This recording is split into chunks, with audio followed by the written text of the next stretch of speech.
I just wanted to share this short but freaky experience I had with my family many years ago on Thanksgiving.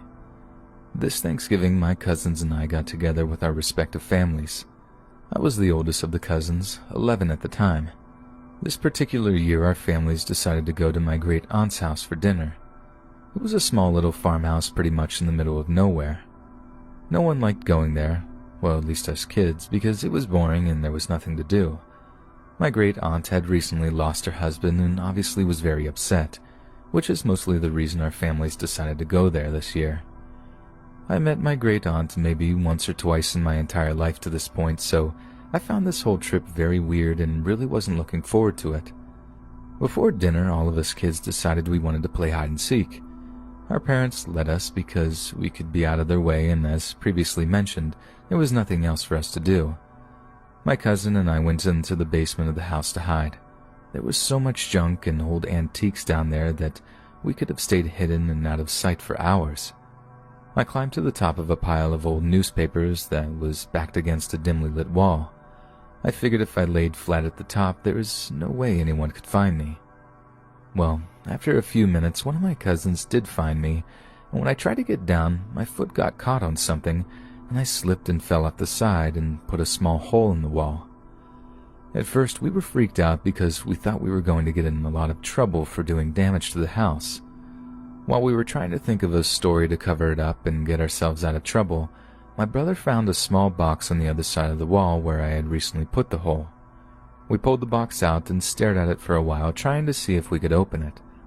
It had an entire layer of dust on it that didn't come off when we tried to blow on it. My cousin Sarah was fearless, and she grabbed the box from us and opened it. At first, we all felt like we won the lottery. It was filled with 20s, 50s, and hundreds. We were young, but we knew this was a lot of money. As we looked through the money, we eventually got to the bottom of the box, and this is where the excitement vanished. There was a small knife that looked like it had dried blood on it, and next to it was what looked like a skeletal finger or maybe even a toe. Of course, we all screamed and ran upstairs crying to our parents. Our parents looked at us very confused as to what happened.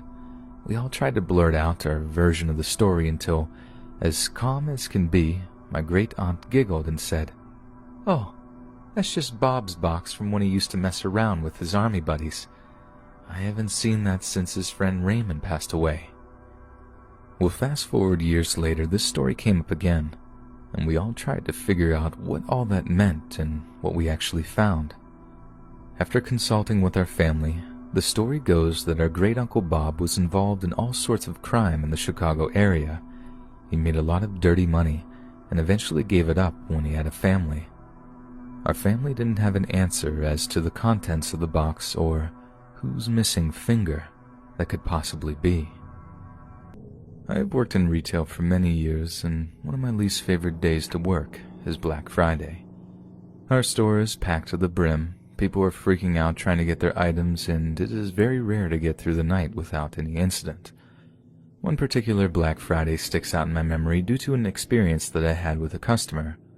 I was working out on the floor assisting customers with any questions that they may have had regarding our products or our sales. I had this one customer approach me to complain about not getting a ticket towards one of our better TV offers. I apologized and tried to explain that the tickets had been given out on Thursday night and there was nothing I could do at this point. The customer smelled so bad I could barely get this information out to them without gagging. His clothes were stained and his appearance was ragged. After I explained the scenario to him one more time, a large smile came across his face and he said, "I know it's not your fault, sweetie." I was beyond creeped and grossed out. I let him know that I had to go help other customers, and I hope he had a good conclusion to his evening. A short time later, I got a call up to register to try and assist with the long lines, and wouldn't you know it, I was cashing out the same guy who had been complaining to me just 15 to 20 minutes prior. He began chatting with me, ignoring the fact that he had been irate with me minutes before. He asked my name, even though I had a name tag on, how long I had worked there, how old I was, etc.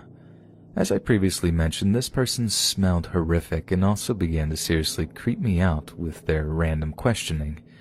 He asked how late I had to work, and I stated that All employees had to stay until midnight due to the fact that we were so busy. Looking back, I probably shouldn't have told him anything.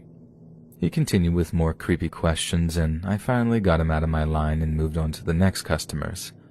Fast forward to a few hours later, and I'm finally getting ready to leave after an exhausting day. I walked out to the parking lot with my coworker Matt and said goodbye to him and that I would see him on Sunday. As I made my way to my car, I thought it was unusually quiet, especially for how busy it had been throughout the day, but it was past midnight, so most stores were closed. As I was approaching my car, a set of headlights began to shine in my direction. Blinded by the light, I just proceeded to unlock my car and reach for the handle to get in and leave. The next thing I know, the headlights had made their way right in front of my car and someone was putting their car in park and getting out. To my utter shock and horror, it was the same slovenly customer who had creeped me out earlier in the night. At this point, I started fearing for my safety as this person clearly wasn't all there upstairs. He had parked in front of my car and left his car running, blocking me from going anywhere. We got out of the car and I asked if I could help him and what it was doing blocking my car. He mentioned something along the lines that I needed to come with him and that we belonged together. At this point, I tried to make my way back to the store, but the guy pressed his body weight against me and pressed me against my own car. I couldn't move and was trapped. Fearing for my life, I began to scream as he covered my mouth. His hands somehow smelled worse than his body odor. He began to try and move me towards his car, still trying to muffle my screams while dragging me with his other arm. Just when I thought I was going to be overpowered, a car horn began to honk incessantly. He let go of me and hopped in his car and sped off as quickly as he had arrived. The car that was honking then pulled up to me, and it was Matt. Thankfully, on his way out, he had noticed that there was a car blocking mine and as he got closer, saw that there was someone grabbing me.